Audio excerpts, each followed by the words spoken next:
பாரதிய ஜனதா கட்சி யாரும் ஏற்றுக்கொள்ள முடியாத ஒரு கட்சியா? கிட்டத்தட்ட 14 மாநிலங்கள் ஆட்சியில் இருக்கின்ற ஒரு கட்சி, மத்தியில் ஆட்சியில் இருக்கின்ற ஒரு கட்சி. மந்திரிக்கு அடுத்த இடத்துல இருப்பவரை பார்ப்பதற்கு ஏதோ கூச்சப்பட்டுக்கிட்டு இங்க இருந்து புறப்படும் போது எங்க போறேன்னா அது ஏதோ திருடனுக்கு தீல கொட்டின மாதிரி விஷயத்த சொல்றதே இல்லை.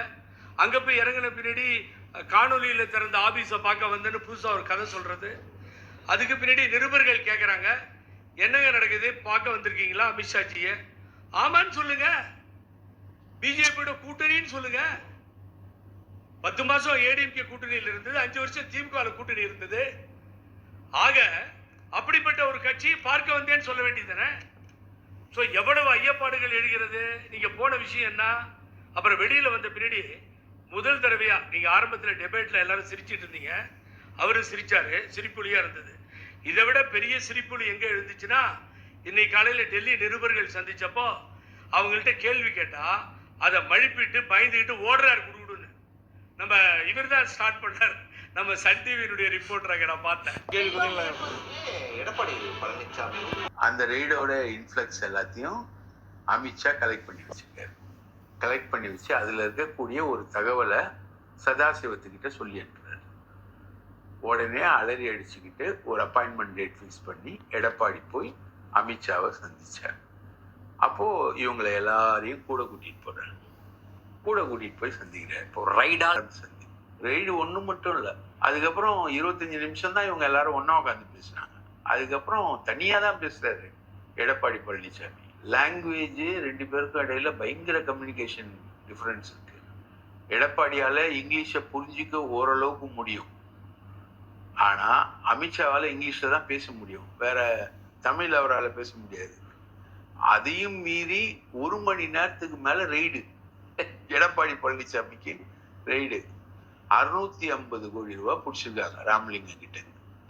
ராமலிங்கத்தோட பணம் எல்லாமே எடப்பாடியோட பணம். எடப்பாடி பையன் மிதுன் சைலண்ட் பிசினஸ் பார்ட்னர். அதுதான் இவங்களுடைய பிரச்சனை. நீ என்ன நினைச்சுக்கிட்டு இருக்க? நான் நினைச்சா உன்னை தூக்கி உள்ள உட்கார வச்சிட முடியும். உள்ள உட்கார வச்சுட்டு சசிகலா கையில ரெட்டையிலேயே கொடுத்துட முடியும். சசிகலாவை மறுபடியும் பவருக்கு கொண்டு வர முடியும். ஓபிஎஸ் பவருக்கு கொண்டு வர முடியும். நீ ஜெயில இருப்ப. நீ ஜெயில இருந்தீன்னா கட்சி உன்னை விட்டு போயிடும். நீ அரசியல்ல காணாம போயிடுவ. விளையாட்டு கட்டிக்கிட்டு இருக்கியா? இதுதான் சதாசிவம் இவர்கிட்ட கொடுத்த மெசேஜ். எடப்பாடியை கைது பண்ண பாஜக தயாராகுது அப்படின்றதுதான் எடப்பாடிக்கு சதாசிவம் கொடுத்த மெசேஜ். அந்த மெசேஜ்ல தான் அண்ணன் சைலண்டா போறாரு. உட்காந்துட்டு அங்க உட்காந்து 1 மணி நேரம் அந்த டீட்டெயில்ஸ் எல்லாத்தையும் வளர்க்குறாரு. யாரு? அமித்ஷா.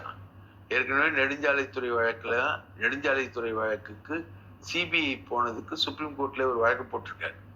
நெடுஞ்சாலைத்துறை ஊழல் சம்பந்தமான வழக்கு. கொடநாடுல முழுக்க முழுக்க அந்த டெலிஃபோன் ரெக்கார்ட்ஸ் எல்லாம் டீகோட் பண்ணிட்டாங்க. டீகோட் பண்ணதுல எடப்பாடி போனும் இருக்கு.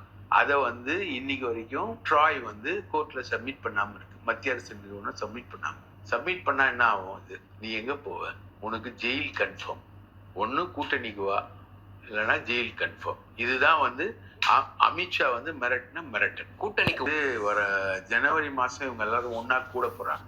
இங்க தமிழ்நாட்டுல சசிகலா, எடப்பாடி எல்லாரும், ஓபிஎஸ் எல்லாரும் சந்திச்சு ஒரு கூட்டு நடவடிக்கை குழு கட்சிக்குள்ள வர வாய்ப்பு இருக்கு. இதுக்கான அச்சாரமும் நேற்று அங்க போடப்பட்டிருக்கு. அதுல இவர் கேட்டுக்கிட்டது சசிகலா இப்போ பிரச்சனை எங்கன்னா, எடப்பாடி பின்னாடி ஒரு பெரிய ஏடிஎம்கே ஃபோர்ஸ் ஒன்ன எடப்பாடி ஜெனரேட் பண்ணி வச்சிருக்காரு. அவரு தான் தலைவர்ன்ற மாதிரி ஒரு ஃபோர்ஸ்.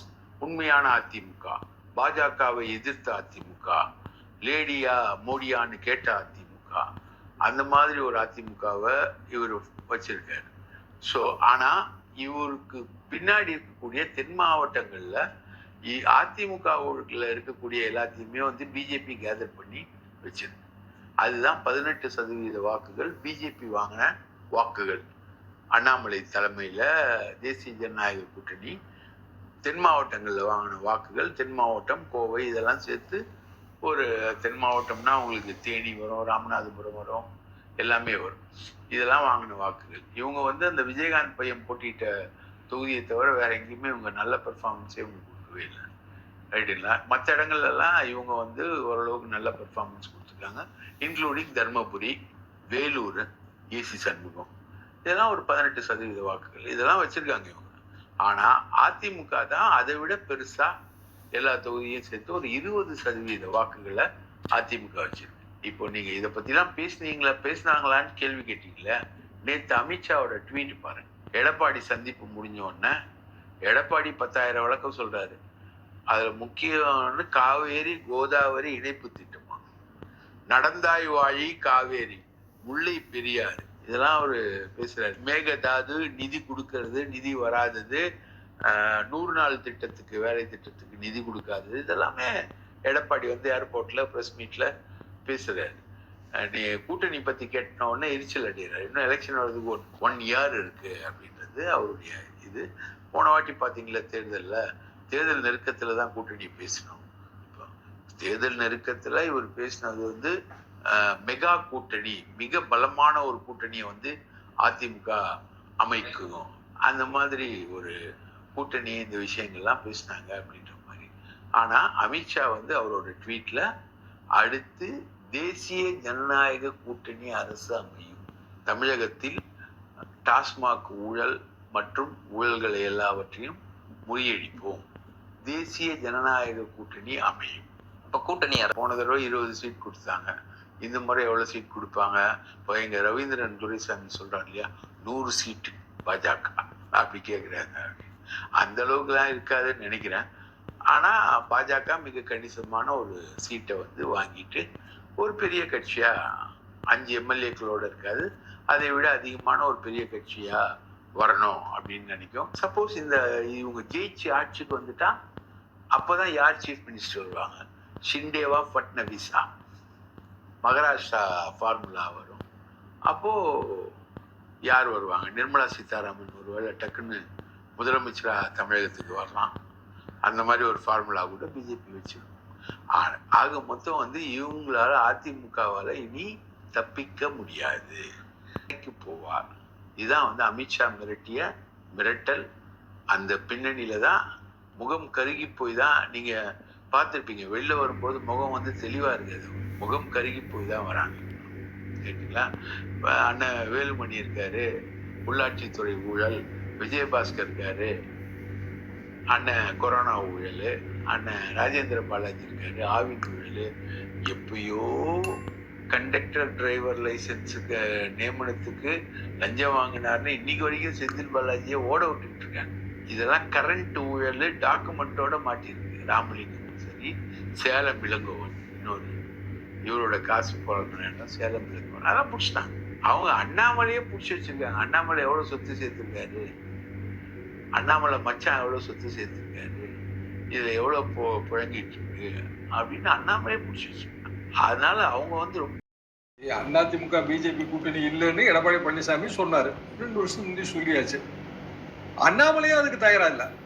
அண்ணாமலை மாற்றப்படுவாருன்னு இன்னைக்கு ஒரே டாக் காலையில இருந்து ஓடிட்டு இருக்குங்க. சன் நியூஸ் எல்லாம் போனின் வாங்கிட்டு இருக்காங்க. அப்போ ஏன் அண்ணாமலை மாற்றப்படு? அவரே நம்ம கட்சி தனியா வளரட்டும், தேசிய கட்சி எதுக்கு போய் இன்னொரு கட்சி தயவுல இருக்கணும், பாம்பின் நிலையிலே தேரை ஒதுங்கலாமா, இந்த மாதிரியான ஒரு தத்துவார்த்த ரீதியிலான கேள்வி எல்லாம் கேட்டுக்கிட்டு அவர் அப்பதான் இருக்காருங்க முதல்ல இருந்து. அப்போ அண்ணாமலையும் எடப்பாடி பழனிசாமியும் ஒரு உரையில் இருக்கத்திகள், அது நீடிக்க முடியாதுன்னு எல்லாருக்கும் தெரியும். ஆனாலும் பிஜேபி 1 வருஷத்துக்கு முந்தையே ஏன் முறுக்குது? நீங்க உண்மையிலேயே தேர்தல் கூட்டணினா கடைசி நேரத்துல ஃபைனலைஸ் பண்ணணும். இப்பவுமே எதுக்காக வந்து இவ்வளவு அவசரமாக இந்த கூட்டணி ஏற்பாடு என்ன பயன் தரப்போகுது? 10 மாசம் 12 மாசத்துல என்ன வேணாலும் நடக்கலாம்ல. அரசியல்ங்கிறது எப்போதுமே எதிர்பாராத ஆச்சரியங்களை உள்ளடக்கியதானே வாக்கு அரசியல். அப்ப ஏன் வந்து இவ்வளவு தூரம் அந்த கமிட்மெண்டோட சீனியர் லீடர் செங்கோட்டையன் எம்ஜிஆர் காலத்துல இருந்து எம்எல்ஏ ரொம்ப நாளா தெரியாம வர. அப்போ தொண்டர்கள் மனங்களே அவருக்கு தெரியாம இருக்க வழியே கிடையாது. அடிப்படை தொண்டர்கள் இதை விரும்பலங்கிறதும் தெரியும்.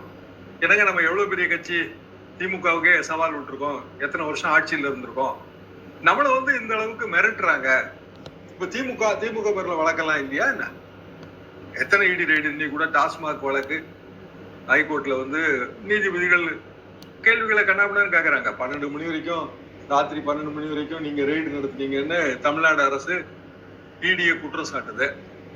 நீதியரசர் என்ன கேட்கிறாருன்னா, அப்ப நீங்க நடத்தின ரேட்ல 12 மணி வரைக்கும் நீங்க விசாரணை நடத்தலையான்னு கேட்கிறாரு. நடத்திருப்பாங்க. எதுக்காக நான் சொல்றேன்னா, நீதிமன்றத்துக்கு ஒரு மேட்டர் போகும்போது நீதிபதிகளின் கேள்வி கணைகள் அதை எதிர்கொள்ளணும். அதெல்லாம் எதிர்கொண்டு தானே திமுக வந்து அந்த ஆன்டி பிஜேபி அந்த அதுக்குள்ள போய் செட் ஆகுறாங்க. இப்ப ஆன்டி பிஜேபினா வெறும் ஆன்டி பிஜேபி இல்லைங்க. அண்ணாமலை என்னென்ன வாதங்கள்லாம் வைக்கிறாரு. இப்ப தமிழ் இன்னைக்கு கூட சமக்கல்வியோட கையெழுத்து வேட்டை வெற்றிகரமா போயிட்டு இருக்குன்னு அண்ணாமலை அறிக்கை விடுறாரு. இங்க நம்ம சமச்சீர் கல்வி கொண்டு வந்தே எத்தனையோ வருஷம் ஆகி போச்சு. இவர் என்ன சமக்கல்வி கொண்டு வர்றது ஒண்ணு. அது போக டீலிமிட்டேஷன் இஷ்யூஸ், மகாத்மா காந்தி 100 நாள் வேலை திட்டத்துக்கு ஃபண்டு கொடுக்கலன்னு திமுக ஆர்ப்பாட்டம் பண்ணிட்டு இருக்கு. அப்போ ஆன்டி பிஜேபி ஓட்ட முழுமையா திமுக வாங்குறது நோக்கில இந்த அணி போகுது. சரி, திமுக ஆன்டி ஓட்டும் நமக்கு வேணும், பிஜேபி ஆன்டி ஓட்டும் வேணும். ஏன்னா 3 அணி வந்துருச்சு. பிஜேபி 18% ஓட்டுங்க போன தடவை 2024 மக்களவை தேர்தல்ல 20% ஓட்டு வங்கி. தமிழ்நாட்டுல வந்து பிரதான எதிர்கட்சி. அது கையை பிடிச்சு முறுக்கிறது எப்படி அடிப்படை தொண்டுன்னு சகிச்சுக்குவான். செங்கோட்டையனுக்கு தெரியும். பொறுத்தவரையிலும் ஒரு உரையில் ஒரு கத்தி. அது நாடோடி மன்னன் 1000ல் ஒருவன், மன்னாதி மன்னன் எம்ஜிஆர் தான். ஜெயலலிதாமா கூட கிடையாதுங்க. இன்னமும் நம்ம எம்ஜிஆர் லெகசியில தான் அதிமுக இயங்கிட்டு இருக்கு. ஏன்னா ஜெயலலிதாமா அவங்க தொகுதியிலே தோத்து போயிருக்காங்க ஒரு தடவை பர்கூர்ல. அவங்கள அப்படி ஈக்குவேட் பண்ண முடியாது. ஆனா அதிமுகவோட அந்த ஓட்டு வங்கியை காப்பாத்தி கொண்டு வந்தாங்க, பராமரிச்சாங்க. அப்படி நம்ம எடுத்துக்கிடலாம். அப்போ அந்த கத்தி அந்த உரை அதுல வந்து அமித்ஷா வந்து நான் தான் நாடோடி மன்னன், நான் தான் 1000ல் ஒருவன் சொல்ல முடியாது. அப்படி சொன்னா இவன் அடிப்படையில ஏத்துக்க மாட்டாங்க இவங்க. சிம்பிள். அந்த ஒரு சிம்பிள் ரீசன் எல்லாருக்குமே தெரிஞ்ச விஷயம் தான். எடப்பாடி பழனிசாமிக்கும் தெரியும். அவரு வேற மாதிரி கூட பிளான் பண்ணலாம். என்ன அவங்களா வந்து கூட்டணின்னு சொல்லிட்டு இருக்காங்க, நம்ம ஒண்ணும் கூட்டணின்னு சொல்லலையே, கடைசி நேரத்துல பாத்துக்கலாம் அப்படின்னு ஒரு முடிவு எடுக்கலாம்ல மனசுக்குள்ள. இப்போதைக்கு பிரச்சனை எல்லாமே முடிஞ்சு போச்சு இல்ல. அவருக்கு ரிட்டையர்ல பிரச்சனை முடிஞ்சு போச்சு, ரெய்டு பிரச்சனை முடிஞ்சு போச்சு. ஏங்க அவங்களுக்கு எஃப்ஐஆர் போட்டா உடனே இடி வருது. எத்தனை எஃப்ஐஆருக்கு வந்து நம்ம பாக்குறோம். அப்ப அதிமுக பழைய அமைச்சர்கள் பேர்ல எஃப்ஐஆரே இல்லையா? எத்தனை எஃப்ஐஆர் இருக்கு? சொத்துக்கு வழக்கு இல்லையா? அப்ப ஏன் இடி வர மாட்டேங்குது? இடி வரணும்ல.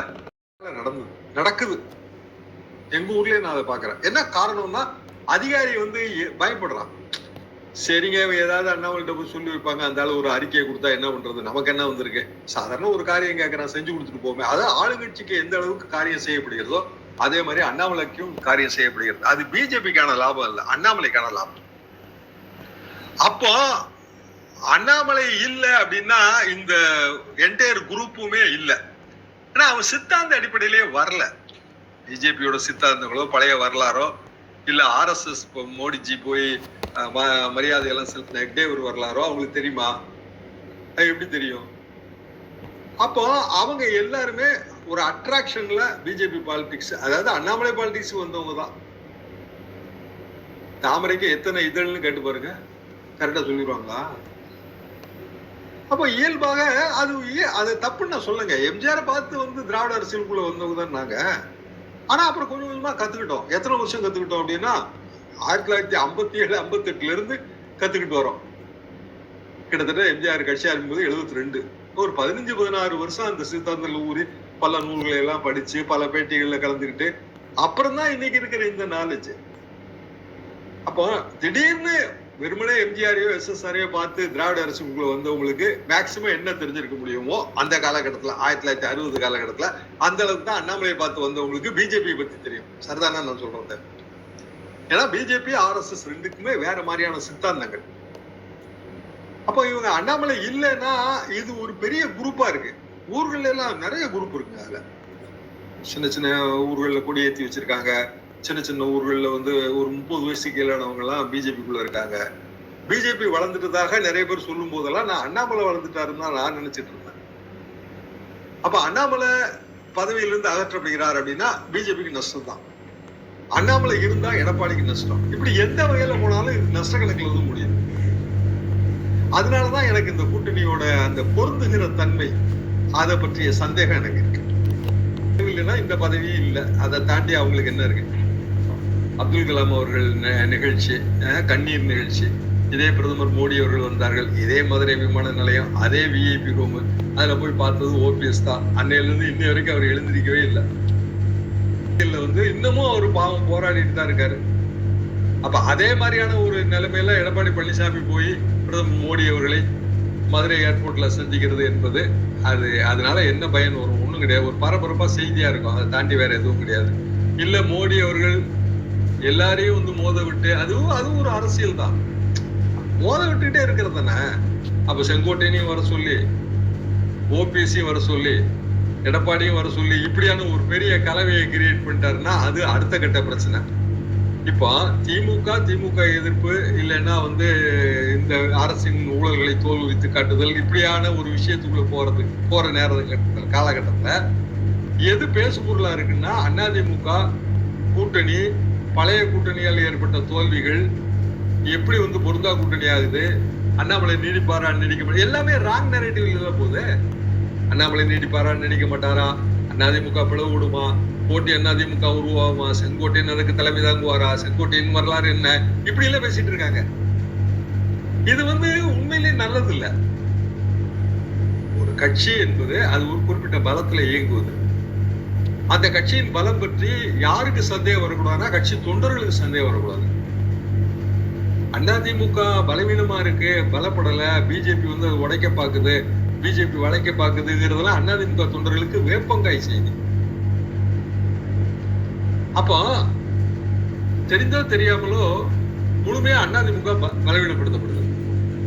அப்ப இது என்ன எலெக்ஷன் ஸ்ட்ராட்டஜின்னு எனக்கு புரியல. அமித்ஷா வந்து பெரிய தேர்தல் வியூகம் விற்பனன்றாங்க, ஆனா இது சரியான தேர்தல் வியூகமா? சரி, இப்ப என்ன நீங்க கிரியேட் பண்ணி வச்சாலும் அது 10 மாசம் கழிச்சு என்ன ஆகும்னு யாருக்குமே தெரியாது. அரசியல் நிலையற்றது, எத்தனையோ நீரோட்டங்கள், அதுல எதுவுமே 10 மாசத்துல என்ன ஆகும்னு யாருக்குங்க தெரியும். அப்ப ஏன் இப்பவே இதை கிரியேட் பண்ணணும்? எதுக்கு டெல்லிக்கு போய் பிளைட்டை பிடிச்சிட்டு போய் பார்க்கணும்? ஒரு வீடியோ கால்ல பேச வேண்டிய மேட்டர் தானே இது ஒட்டு மொத்தத்துல. அப்ப எதுக்கு போகணும்? போய் எதுக்கு ஒரு ஆப்பர்ச்சுனிட்டி கொடுக்கணும்? போட்ட ஆப்பர்ச்சுனிட்டி எதுக்கு கொடுக்கணும்? அதுவும் டெல்லிக்கு எப்படி காரணம் என்னவென்றால் எடப்பாடி பழனிசாமி அவர்களுக்கும் அண்ணாமலை அவர்களுக்கும் அது 7ஆம் பொருத்தம். ஒரே ஓட்டு வங்கி, ஒரே இனத்தை சார்ந்தவர்கள், ஒரே பகுதியை சார்ந்தவர்கள். அண்ணாமலையை வளர்த்து விடுவதற்கு இபிஎஸ் முயற்சிக்க மாட்டார், இபிஎஸ்ஐ வளர்த்து விடுவதற்கு அண்ணாமலை முயற்சிக்க மாட்டார். இப்படியான சூழ்நிலையில் தலைவர்கள் கைக்குலுக்கிக் கொண்டாலும் கீழே தொண்டர்கள் வேலை செய்ய மாட்டார்கள். ஏற்கனவே Bharatiya Janata most isolated party. Tamil Nadu அரசியலில் இருப்பதிலேயே தனிமைப்படுத்தப்பட்ட கட்சி எது என்று நீங்கள் பார்த்தீர்கள் என்றால் அது பாரதிய ஜனதா தான். இந்த பாரதிய ஜனதாவை அண்ணாமலை அவர்கள் வருகைக்கு பின் என்று பார்த்தால் ஓட்டு வங்கி ஓரளவுக்கு உயர்ந்திருக்கிறது. கிராமங்களில் எல்லாம் அண்ணாமலையின் பெயர் தெரிகிறது. அது மட்டுமே வெற்றிக்கு போதுமானதல்ல. பொதுவாக அதிரடியாக தலைவர்கள் இருந்தால் அவர்களுக்கு என்று ஒரு கண்டிப்பாக ஒரு பாப்புலாரிட்டி இருக்கும், ஒரு பிரபலத்துவம். அந்த காலத்திலே சுப்பிரமணியசாமி ஜெயலலிதா ஆட்சி காலத்திலே வருவார், பெரிய எதிர்ப்புணர்வு இருந்தது ஜெயலலிதா அவர்களுக்கு. சுப்பிரமணியசாமி டெல்லியிலிருந்து வந்து நாளைக்கே வந்து ஜெயலலிதா ஆட்சி போய்விடும், ஒரு வாரம் கழித்து டேட், இப்படி எல்லாம் சொல்லுவார். நான் திட்டக்குடி பக்கம் ஒரு டீ கடையில் டீ சாப்பிடலாம் என்று போகும்போது சுப்பிரமணியசாமி என்று ஒருவர் வந்திருக்கிறார், அவர் வந்து ஜெயலலிதா ஆட்சியை கலைக்க போகிறார் என்கிற அளவுக்கு டீ கடையில் அவர் பெயர் பிரபலமாக இருந்தது. அதே சுப்பிரமணியசாமி அவர்கள் மயிலாப்பூர் இடைத்தேர்தலில் திருமதி சந்திரலேகா அவர்களை 95-96 காலகட்டத்தில் நிறுத்தும் போது கிட்டத்தட்ட 2000 ஓட்டு 3000 ஓட்டு தான் பிராமணர்கள் நிறைந்த பகுதியில். என்ன காரணம் என்றால் தலைவர்களின் பிரபலத்தன்மை என்பது வேறு, வாக்காளர்களின் சிந்தனை என்பது வேறு. ஆனால் அண்ணாமலை அவர்கள் கிராமமாக சென்றிருக்கிறார், ஓட்டு வங்கியை ஓரளவுக்கு உயர்த்தியிருக்கிறார். அதிமுக கூட்டணிக்காக அண்ணாமலையை தியாகம் செய்தால் பாரதிய ஜனதாவுக்கு அது இன்னமும் வீழ்ச்சியாகத்தான் அமையும். ஆக ஒட்டுமொத்தமாக இந்த கூட்டணியால் எந்த லாபமும் இல்லை, 2 தரப்புக்குமே லாபம் இல்லை. ஆனாலும் முயற்சி செய்கிறார்கள். எப்படி இதை நாம் புரிந்து கொள்ள வேண்டும் என்றால் திமுகவை வீழ்த்தியே ஆக வேண்டும் என்கிற அந்த ஒற்றை அஜெண்டா, அந்த ஒற்றை அஜெண்டாவுக்காக நீண்டகால நலன்களை பாரதிய ஜனதா தியாகம் செய்ய தயாராக இருக்கிறது. அப்படி என்றால் அந்த ஒற்றை அஜெண்டால் எப்படி வெற்றியை நோக்கி போகும் என்பது அடுத்த கேள்விக்குறி. தொகுதி பங்கீடு எப்படி நடத்துவார்கள்? உண்மையிலேயே அது புதிதாக இருக்கிறது. பாரதிய ஜனதா பொதுவாக தொகுதி பங்கீடெல்லாம் மறைமுகமாக பேசி முடித்த பிறகுதான் கூட்டணி அறிவிப்பே வரும். எல்லா கிட்டத்தட்ட தொகுதிகளையும் உருவாகி வரும். 1-2 தொகுதி வந்து இழுபறியாக இருக்கும். கடைசி நேரத்தில் தலைவர்கள் நிலைமையை சரி செய்வார்கள்.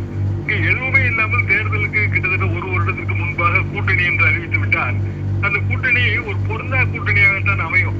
எத்தனையோ உதாரணங்கள் இருக்கின்றன. அதிமுக காங்கிரஸ் கூட்டணி திடீரென்று 1996 பிப்ரவரி மாதம் அமைந்தது. பெரிய தோல்வியில் முடிந்தது. காரணம் என்னவென்றால் அது வரைக்கும் காங்கிரஸ் கட்சியை அதிமுக பெரிய அளவுக்கு விமர்சனம் செய்து வந்தது. சட்டமன்றத்திலே நரசிம்மராவுக்கு எதிராக கண்டன தீர்மானம் ஜெயலலிதா அவர்கள் கொண்டு வந்தார்கள். சென்னாரெட்டி ஆளுநர் அவர்களை பதவி நீக்கம் செய்ய வேண்டும் என்று தீர்மானம் கொண்டு வந்தார்கள். இப்படி எளியும் பூனையுமாக இருந்து கொண்டு கடைசி நேரத்திலே எளியும் பூனையின் நட்பு பாராட்டும் போது அந்த கூட்டணி செல்லுபடியாவதில்லை. அந்த கூட்டணி வேட்டணியாகத்தான் முடியும். அண்ணாமலை நீக்கம் என்பது அந்த வேட்டணியின் ஒரு புள்ளியாக, துவக்கமாக, தீரியாக அமையும் என்றுதான் நான் நினைக்கிறேன். ரகசிய போலீஸ் 115 எம்ஜிஆர் தாங்க போக முடியும். நீங்கெல்லாம் அப்படி போகக்கூடாதுங்க, சரியா வராது. எதுக்காக? அதாவது இதுல வெளிப்படையா இருக்கிறதுல ஒண்ணும் தப்பே கிடையாது. தாராளமா போய் பார்க்கலாம், யார வேணாலும். தமிழ்நாட்டின் நலன்களுக்காக மனு கொடுக்கலாம். தமிழ்நாட்டின் நலன்களுக்காக மனு கொடுத்தேன்னு சொல்லிட்டு வந்தா அன்னைக்கே அமித்ஷா அது ஓட்டு உடைக்காரு இல்லைங்க, கூட்டணி தான்றாரு. அப்போ அந்த வாதம் எல்லாமே எதிர்கட்சி தலைவரே போய் சொல்றாரு அப்படின்லாம் ஆயிடுது. அப்புறம் செங்கோட்டையன் போறாரு, அவர் யாரோட நலனுக்காக மனு கொடுத்தாருன்னா சசிகலா நலனுக்காக மனு கொடுத்தாருன்னா அப்படி போகுது. உஷாரா எடப்பாடி நான் ஓபிஎஸ் சேர்த்துக்கவே மாட்டேங்கன்ட்டாரு. ஓபிஎஸ் கடைசியில சாபமே கொடுத்துட்டாரு, பிடி சாபம், அவ்வளவுதான், இதோட நீ ஒளிந்தாய், நீ இனிமேல் கௌரவமா நீ பதவி விலைக்க, இல்லைன்னா அவமானப்படுவ, அப்படி அவரு எப்போதும் இல்லாத அளவுக்கு ஒரு சாப இது கொடுத்தாரு. அவருமாவே அதிமுகவோட மைனஸ் நேரட்டிவ்ல இது போகுது. அப்படின்னா இதுல ரசிச்சுக்கிட்டே இருக்கிறது யாரா இருக்க முடியும்? திமுக ரசிக்கும், கூடவே விஜய் ரசிப்பார்ல, அதை நம்ம மறக்க கூடாதுல்ல. அவரு இன்னொருத்தர் வந்துட்டே இருக்காருல்ல, விஜய் ரசிச்சுட்டே இருப்பார்ல. அதிமுகல இருக்கிற எம்ஜிஆர் ஜெயலலிதா பக்தர்கள் இவங்களுக்கான வடிகால் விஜய் தாங்கிற ஒரு உருவகம் ஏற்படுதுல்ல. அதுல நான் எப்படி இதை பார்க்கிறேன் அப்படின்னாங்க, நடந்து வருகிற அரசியல் நிகழ்ச்சிகள் அல்லது பொது வழியில் நடத்தப்படுகிற அரசியல் நிகழ்ச்சிகள் எதுவுமே அதிமுகவுக்கு நன்மை தராது. காரணம் இந்த மாதிரியான முரண் சித்தாந்தங்கள் எல்லாமே திமுகவுக்கான லாபமா முடியும். ஏனென்றால் அது ஆளுங்கட்சி, அவங்களுக்கு நிறைய பலம் இருக்குல்ல, அதிகார பலம், பண பலம் எல்லாமே இருக்கும். நேரேட்டிவ் அவங்களால செட் பண்ண முடியும். அப்ப அது திமுகவுக்கு லாபம். அப்ப அரசியல்ல திமுகவுக்கு லாபம் தரக்கூடிய நிகழ்வுகளை எதுக்கு நடத்தணும்? ரொம்ப